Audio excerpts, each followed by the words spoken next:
네, 안녕하십니까. 김홍득입니다.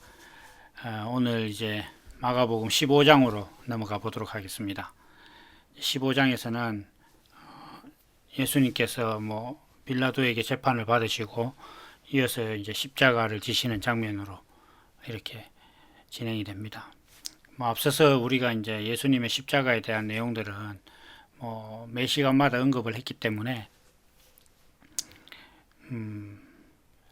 별 내용이 있겠나 싶지만 또 들어가면 사실 이걸 빼면 우리가 하나님을 믿는 것에 어떤 골격이 사라지니까요. 같이 한번 보도록 하겠습니다. 오늘은 우선 빌라도의 재판에서 어떤 말씀을 하고 계시는가 한번 같이 보도록 하겠습니다. 본문은 마가복음 15장 1절에서부터 5절까지입니다. 새벽에 대제사장들이 즉시 장로들과 서기관들 곧 온 공회로 더불어 의논하고 예수를 결박하여 끌고 가서 빌라도에게 넘겨주니 빌라도가 묻되 내가 유대인의 왕이냐? 예수께서 대답하여 가라사대 내 말이 옳도다 하시매 대제사장이 여러 가지로 고소하는지라 빌라도가 또 물어 가로되 아무 대답도 없느냐? 저희가 얼마나 많은 것으로 너를 고소하는가 보라 하되 예수께서 다시 아무 말씀도 대답지 아니하시니 빌라도가 기이 여기더라. 아멘. 이어서 이제 바라바 이야기가 나오는데 같이 하려고 하다가 너무 양이 길어질 것 같아서 오늘은 그 빌라도의 뜰에서 신문 받으시는 예수님의 모습만 보도록 하겠습니다.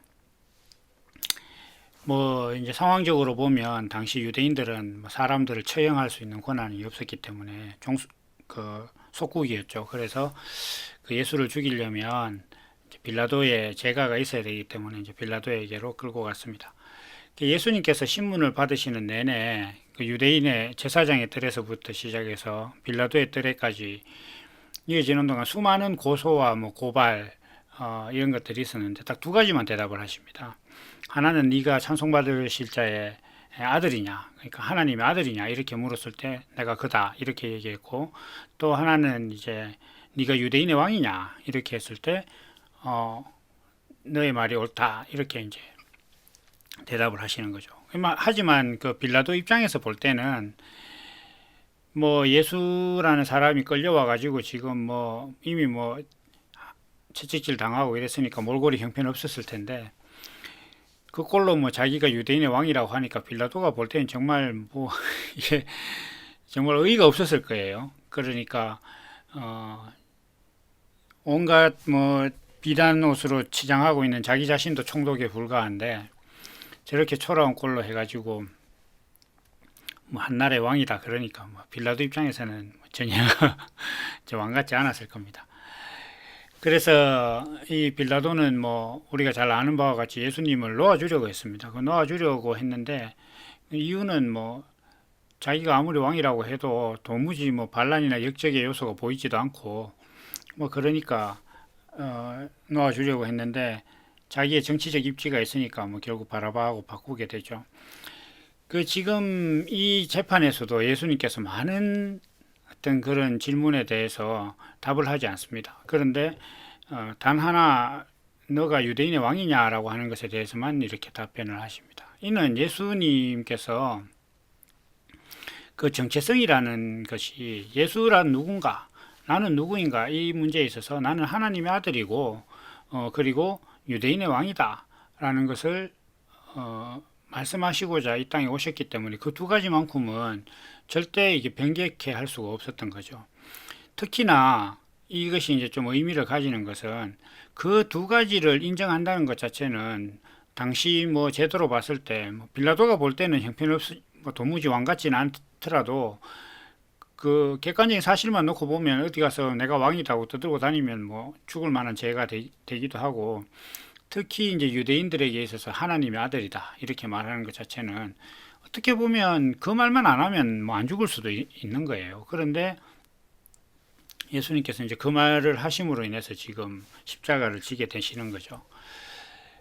그래서 이 십자가는 아무나 지는 게 아닙니다. 그냥 그 교회 다니는 사람들 예를 들면은 서로 하기 싫어하는 일을 내가 오늘 하면서 내가 오늘 십자가를 지지 이렇게 가는 그런 표현은 십자가에 대해서 요즘 말로 일도 모르는 겁니다. 십자가는 내가 남들이 하기 싫어서 뭐 기피하는 일을 내가 나서서 하고 내가 뭐 덤탱이 쓰듯이 그렇게 하게 되는 것 십자가 진다 이렇게 표현을 하는 게 아닙니다. 그건 뭐 예수님의 십자가가 형식적으로는 좀 그런 모습을 갖고 있는데 그 사람들이 그 십자가에 대해서 그렇게 말을 하는 것은 그 예수님의 십자가에 대해서 죄는 내가 짓고 벌은 예수님이 받는다라는 생각을 갖고 있기 때문에 십자가에 대해서 그렇게 생각하는 거예요. 그러니까 어려운 일들이 있는데 누구나 기피하는 일들이 있는데 그걸 내가 한다 이렇게 하는 것 자체는 그 대신한다는 얘기거든요. 하기 싫은 일, 누군가 해야 될 일을 대신하는 거. 내가 죄를 지었으니까 내가 벌을 받아야 되는데 그걸 대신해서 예수님께서 십자가에서 죽으셨기 때문에 내가 내 죄가 사함 받았다. 이런 가치관을 갖고 있다 보니까 무의식적으로 생활하면서 그런 것들을 남들이 기피하는 일들을 자기가 하게 됐을 때 그 십자가를 쳤다. 이렇게 표현하는 거예요. 그게 뭐 사회적으로 상투적인 표현이긴 하지만 그러나 십자가는 그렇게 지는 것이 아닙니다. 십자가를 진다는 것 자체는 하나님의 아들이라고 자기 자신이 하나님의 아들이라고 인정하는 사람, 그리고 자기가 유대인의 왕이라고 인정하는 사람이어야 됩니다. 그건 요즘도 뭐 사람들이 내가 교회 가서 구원받고 이렇게 하면 내가 하나님의 아들이다 이렇게 믿죠. 그런데 그럼 네가 예수냐, 네가 그리스도냐 이렇게 물으면 대답을 못 하는 거예요. 하나님의 아들이긴 한데 그리스도는 아니다. 그런 건 없습니다. 그리스도라는 정체성을 가졌기 때문에 하나님의 아들이 되는 것인데 사람들이 교회에 다니면서 너 그리스도냐 이렇게 했을 때 그리스도가 되려고 노력하는 거지 뭐 이렇게 이야기한다거나 사람이기 때문에 부족하고 예수님께서 우리를 그리스도라고 그랬으니까 믿고 가는 것이 이렇게 말하면서 나는 하나님의 아들이다 이렇게 얘기하는 것은 나는 남자인데 여자다 뭐 이렇게 얘기하는 것과 거의 같은 거예요. 전혀 이게 공존할 수 없는 그런 가치관인데 아무렇지도 않게 그렇게 생각을 합니다. 그래서 제가 지난번 시간에 그 베드로에 대해서 얘기를 하면서 베드로가 목숨을 걸고 예수님의 정체성을 알고자 또 내가 알고 있는 그리스도라는 그 개념이 맞는지를 알기 위해서 목숨을 걸었는데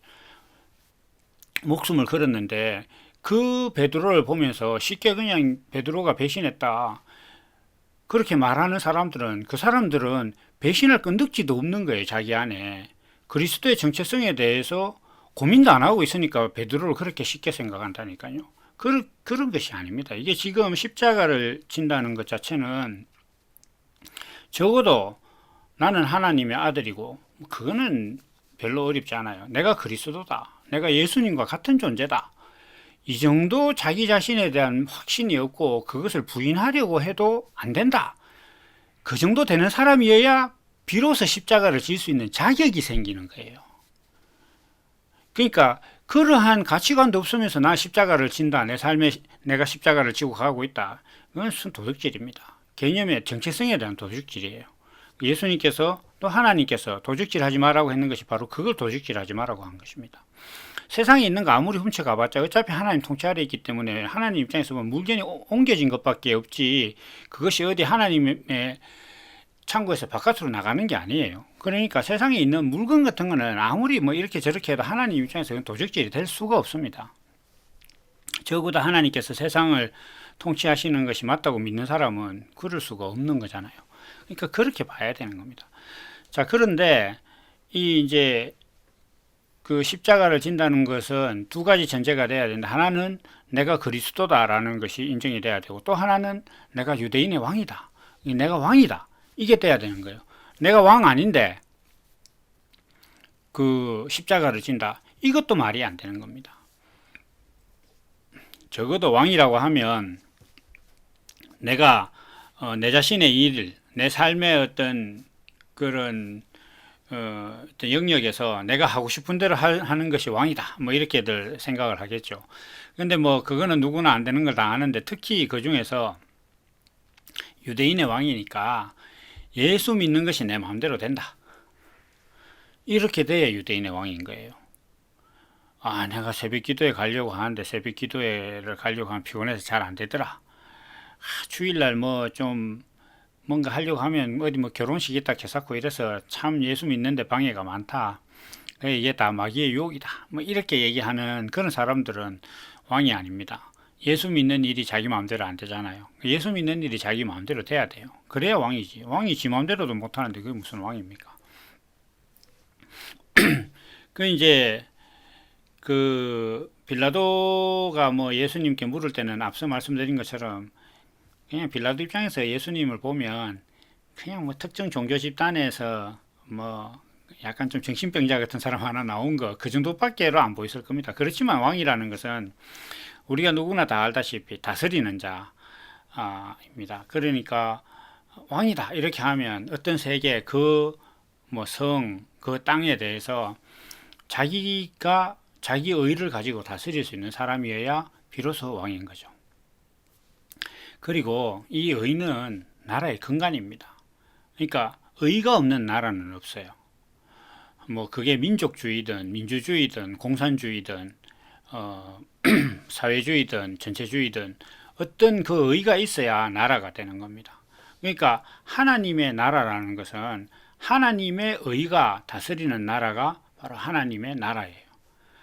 그리고 유대인의 왕이다 이렇게 이야기한다는 것 자체는 유대인을 다스릴 때 유대인의 왕이 되는 거예요. 그러니까 유대인이라는 것 자체는 지금 여기서 말하는 유대인은 히브리인들을 말하지 않습니까? 히브리인들이라는 것은 큰 물을 건넜다는 것이에요. 그러니까 이 사람들은 홍해와 요단강을 2번 건넜는데 그래서 이제 큰 물을 건넌 자들을 히브리인들이라 하고 그 이스라엘 백성들을 이야기할 때 유대인들이라고 합니다. 또 하나님을 이겼다 이런 말, 이겼다는 말이기도 하죠. 이스라엘이라는 말은 이러한 것들을 이러한 사람들 그런 본성을 가진 사람들을 다스릴 수 있을 때 유대인의 왕입니다. 이건 무슨 얘기냐 하면 히브리인들을 요즘 말로 그냥 가장 간단하게 말하면 구원받은 사람입니다. 그러니까 구원받은 사람의 삶이 하나님을 섬기는 것에 있어서 마음대로 된다. 이렇게 될 때 유대인의 왕인 거예요. 그게 아니다. 그럼 유대인의 왕 아니죠. 그럼 그게 아닌 그 유대인의 왕이 아니라는 것은 어떤 문제가 있느냐? 예수님과 그 사람은 다른 사람이에요.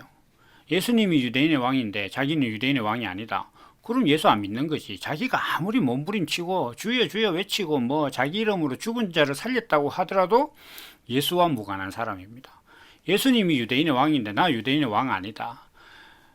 구원받은 삶을 내 마음대로 뭐 어떻게 못한다. 예수 믿는 건 내 마음대로 안 된다. 그러면 아닌 거예요. 유대인의 왕 아니죠.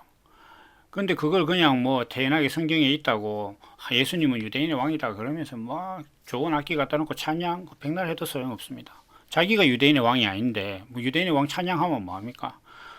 내하고 아무 상관없는데 그거 아무 의미가 없는 겁니다. 그래서 왕이라는 것이 이제 의를 가지고 세상을 다스린다 이렇게 하는 것 자체는 왕은 자기 마음대로 하는 게 아니에요. 사실은 자기 안에 있는 의가 자기를 다스리는 사람이에요. 그러니까 자기 안에 어떤 의가 있어서 그게 자신을 다스리고 그 다스림이 자기 세계를 다스리는 그런 사람이 왕인 겁니다. 이건 우리가 성경에서 어디서 볼 수 있느냐 하면 생명이 본성의 다스림을 받는 것과 같은 거예요. 그러니까 유대인의 왕은 유대인들을 완벽하게 다스리잖아요. 그러니까 생명은 자기가 가지고 있는 DNA와 그 본성이 그 생명을 완벽하게 다스립니다. 여기에 절대로 어긋남이 없어요. 이게 어긋나면 큰 환자가 됩니다. 그래서 그 유대인의 왕이다 이렇게 한다는 것 자체는 구원받은 삶이 그리스도라는 생명에 100% 종속돼서 그리스도라는 그 정체성, 하나님께서 생명으로 여기시는 그 생명이 내 삶의 모든 영역을 다 다스린다. 이렇게 될 때 그게 유대인의 왕인 거예요. 그래서 예수님께서 또 성경에서 우리에게 왕같은 제사장이 된다. 이렇게 말씀하신 것 자체는 우리가 왕같은 제사장이 된다. 이렇게 말하면 우리의 삶이 그리스도라는 본성으로 인해서 완벽하게 다스림을 받는다. 이러한 존재가 됐을 때 왕같은 제사장이 되는 거예요. 그리고 그렇게 내 자신이 하나님의 생명의 다스림을 받고 있다는 것이 100% 확실한 사람이어야 비로소 십자가를 지는 거예요. 왜냐하면 그렇게 고백한다는 것 자체가 이제 십자가로 가게 되는 거죠. 예수님께서 그걸 고백했기 때문에 십자가에 끌려가시는 것처럼 그렇게 됩니다. 그래서 우리는 이것을 어떻게 보면 좀 역설적인 것인데, 빌라도의 뜰에 있는 사람들이 많은 고소를 가지고 예수님을 고소하고 송사했는데 예수님께서 답을 안 하시니까 빌라도가 이렇게 많은 사람들이 너에 대해서 고소를 하는데 네 할 말이 없느냐 이렇게 했을 때 예수님 거기에 대해서는 대답을 안 하신 거예요. 그런데 굳이 꼭 자기가 죽을 수밖에 없는 질문에만 자꾸 대답을 2번 하신 거단 말이죠. 그건 뭐냐 하면 예수님께서 송사하는 자들의 말에 대답을 안 하셨다는 것 자체는 유대인의 왕은 지금 예수님을 고소하는 자들의 가지고 있는 그 가치관에 종속된 자가 아니라는 거예요. 그러니까 그것에 대해서 연관없는 사람이기 때문에 답을 할 이유가 없는 것입니다. 반대로 그럼에도 그것을 예수님께 갖가지 고소를 하고 있는 사람들이 가지고 있는 기본적인 가치관은 세상적인 가치관이잖아요. 세상 가치로 볼 때 뭐 성전을 사흘 만에 어떻게 짓느냐 뭐 이렇게 하는, 그리고 그리스도라면 십자가에서 내려와야 되지 않겠느냐 라는 그런 가치관을 가진 자들의 그 가치관 앞에 이상하게 또 종이 되는, 그게 바로 유대인의 왕이에요. 그게 그리스도의 본성이란 말입니다. 그러니까 그렇게 고소하는 자들의 그 가치관 앞에 내 자신을 내어주는 거, 그게 그리스도라는 정체성이고 하나님께서 사람을 만드시고 육신을 주신 이유라는 거예요. 그러니까 그리스도인이라는 것은 하나님을 믿는 믿음으로 세상의 가치관들을 격파하고 이겨내서 다스리는 그런 왕이 되는 게 아니고, 세상이 사람들끼리 전부 다 막 자기 의를 주장하고 있기 때문에 이게 지금 탈출구가 없어요, 사실은. 그래서 늘 충돌한단 말입니다. 사람들끼리 사소한 거 하나, 어떤 휴대폰 쓰는 거 하나도 아이폰이 좋다, 안드로이드 폰이 좋다, 이게 안드로이드 폰이 좋으냐, 아이폰이 좋으냐가 본질이 아니에요. 사실은 본질은 아이폰을 쓰는 내가 안드로이드 폰을 쓰는 너보다 더 우월하다, 이걸 이야기하는 거예요, 사실. 전화기는 그냥 바둑돌과 같은 거예요. 내가 너보다 더 우월하다, 내 가치관이, 모든 것에서 더 그것을 증명하려고 하는 게 사람들의 삶이란 말이에요. 심지어는 아픈 거 이야기 하잖아요. 사람이 내가 요즘 몸이 아파서 뭐 어쩌고 하면 에이 그거 가지고 뭘 그러나, 내가 더 아프다, 이렇게 얘기하는 게 사람이란 말이에요. 어떤 가치든지 뭔가 나오기만 하면 내가 더 옳고 더 의롭다고 주장하는 그 주장들로 가득 찬 게 세상입니다. 그러니까 이게 어디 가서도 이게 어떤 서로 충돌만 하지 이것에 대한 탈출구가 전혀 없는 거예요. 이것에 대한 유일한 탈출구가 뭐냐 이렇게 했을 때, 그래 네 옳다, 네 말이 옳도다, 이렇게 할 수 있는 그 한 사람이 필요한데 그 사람이 없는 거예요. 그러니까 사람들끼리 막 전부 서로 더 옳고 내가 하나님을 믿으니까 내 말을 믿으라, 이렇게 하는 거 하나님의 뜻이다, 이게야 하나님의 뜻이 되는 것이다, 이렇게까지 우긴단 말이에요, 사람들이. 그러니까 막 기독교인들이 광장으로 쫓아나가서 정치를 외치고 막 이렇게 하는 거단 말이에요. 그건 정말 예수 잘못 믿는 겁니다. 그 예수 그렇게 믿는 거 아니에요.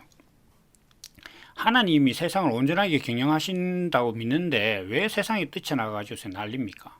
하나님은 믿으면 되지.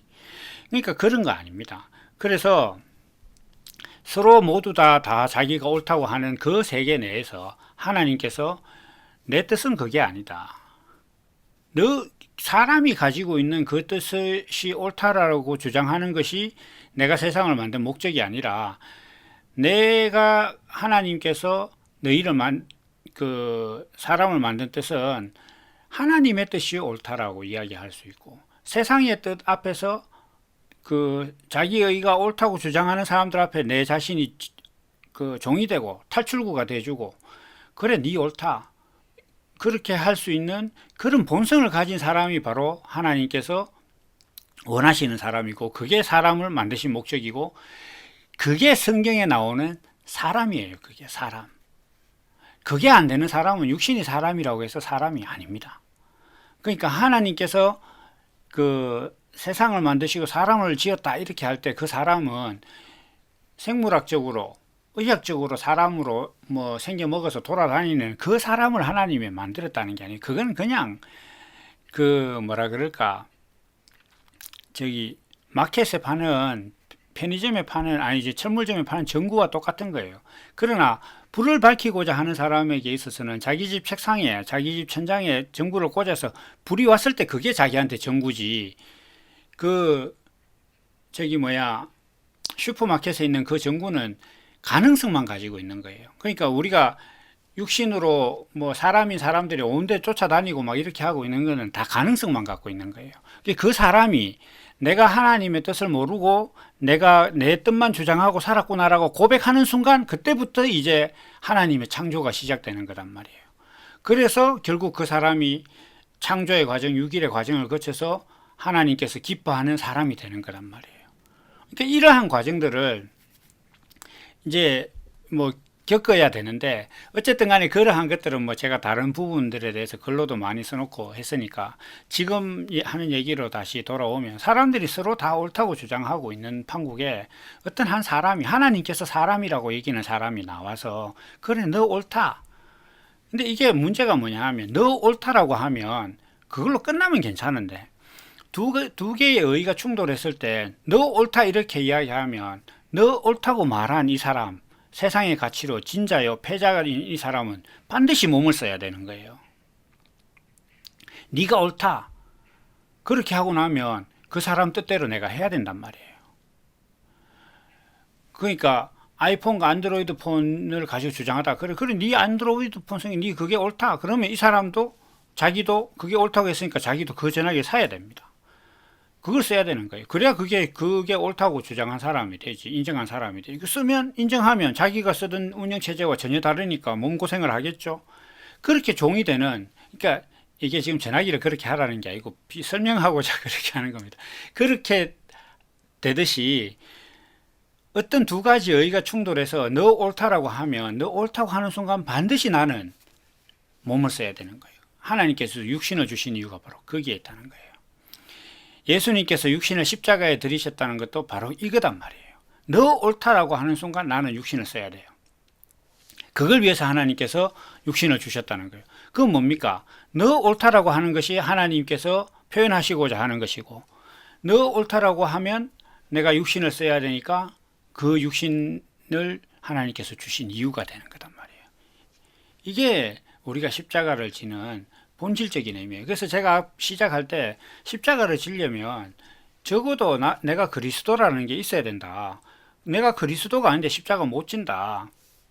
이렇게 얘기했다는 건 내가 그리스도다. 이렇게 얘기하는 것은 내 안에 어떤 다툼 사이에 들어갔을 때 너 옳다라고 하는 본성이 내 안에 있구나. 라는 것을 알아야 그래야 그리스도가 되는 거예요. 그리고 그 그리스도라는 것이 자기 안에 있어야 십자가를 질 수 있다는 거예요. 그리고 그 의가 자기 삶을 다스릴 때 그게 자기가 왕이 되는 거단 말이에요. 사람들과의 어떤 가치 충돌이 있을 때마다 그래 너 옳다 너 옳다 너 옳다 너 옳다 이렇게 하면서 내 육신을 거기에 계속 소비해주는 어떤 그러한 것이 자기의 본성이 된 사람 그리고 그렇게 행동하고 자기가 그것에 이끌려가는 DNA가 생명을 이끌어가는 것과 같이 전혀 무리 없이 그렇게 끌려가는 사람이 될 때 자기가 왕이 되는 거단 말이에요. 왕 같은 제사장이 되는 거란 말이에요. 유대인의 왕 하나님의 의가 자기 자신을 다스리는 것이 된단 말이에요. 이 하나님의 의가 다스리는 사람 내가 왕이 돼서 내 삶을 하나님의 의로 다스릴 수 있다 이렇게 하는 것 자체는 내가 하나님의 의라는 그 하나님께서 생명으로 여기시는 그 생명의 DNA가 내 안에 있어서 그 본성대로 내가 살게 됐다 이 이야기란 말이에요. 그게 왕이 되는 겁니다. 그래서 그 오늘은 이제 예수님께서 네가 유대인의 왕이냐 이렇게 물은 빌라도의 질문에 대해서 네가 옳도다 이렇게 말씀하신 그 내용을 가지고 우리가 왕이라는 것에 대해서 다시 한번 생각을 해봐야 된다라는 말씀을 지금 드리고 있습니다. 왕이라는 것은 내 마음대로 하는 것이 아니라 어떤 의를 가진 자고 그 의를 가지고 다스리는 자가 왕이다. 그러면 유대인의 의라는 것은 무엇이냐 이렇게 했을 때 바로 그리스도다. 그리스도라는 것은 무엇이냐 이렇게 했을 때 어떤 세상 가치관을 가지고 그것이 옳다고 주장하는 사람 앞에 섰을 때 너 옳다. 그리고 그렇게 네가 옳다라고 말하는 것 때문에 내가 육신을 써야 되는 거. 이거 육신을 쓰는 것은 그냥 뭐 단순히 노동하는 것뿐만 아닙니다. 그러니까 감정이 상할 수도 있고 마음 쓸 수도 있고 뭐 속상할 수도 있고 뭐 이런 거죠. 두 사람이 화를 내는데 네가 화를 내는 게 맞다. 이렇게 하는 그러한 그게 옳아서가 아니라 내 본성이 그렇게 끌려가는 그렇게 될 때 사람들이 그걸 보고 이상하다 저 사람은 다들 자기 옳다고 주장하는데 저 사람은 왜 그렇지 않을까 라고 생각하기 시작할 때 그 사람들 안에 하나님의 아들이란 저런 것이구나 라는 것이 전해지기 시작하는 거예요. 그래서 뭐 교회에서 교회에 다녔다니까 뭐 시험에 잘 붙더라 그러니까 하나님의 아들이다 이거는 완전히 그 가정한 것입니다. 그래서 그러한 것이 아니라 남한테 자꾸 지는 모습을 보니까 옆에서 보니까 저 사람은 이상하다 이렇게 될 때 그게 전도가 되기 시작하는 것이기도 하죠. 그래서 어쨌든 간에 우리는 왕이라는 것은 하나님의 의가 나를 다스리는 것이다. 그 하나님의 의는 의가 다스린다는 것은 생명의 DNA가 그 생명을 주관하는 것과 같이 완벽하게 다스린다. 그래서 유대인이라는 것은 너 옳다. 세상 가치관에 찌들어 있는 자들의 그 주장 앞에 내 자신을 내어줄 수 있는 그것이 DNA와 같이 있어서 그 생명의 본성으로 자기 삶을 살아가는 사람이 됐을 때 그제서야 비로소 유대인의 왕이다. 그 유대인의 왕이 되니까 결과가 무엇이냐? 십자가를 지는 것이다. 그래서 십자가를 지지 않는 유대인의 왕은 있을 수가 없다. 그리고 유대인의 왕이 되지 않았는데 십자가를 지는 것? 그것도 있을 수 없다. 이러한 말씀을 오늘 함께 나누면서 유대인의 왕 그리고 왕이라는 개념 그리스도라는 것에 대해서 또다시 한번 생각해 보는 그런 시간이었습니다. 오늘 여기까지 하겠습니다. 감사합니다.